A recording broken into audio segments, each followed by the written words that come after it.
Hello friends, welcome to Creative Medicine. In this lecture, we will learn about.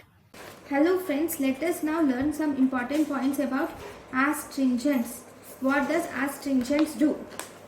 Okay, these astringents will precipitate the proteins. These will precipitate the proteins and do not penetrate the cells. These will precipitate the proteins and do not penetrate the cells. So they will affect only the superficial layer. Okay, so this is about astringents. Thank you for watching. Thank you and thank you for watching.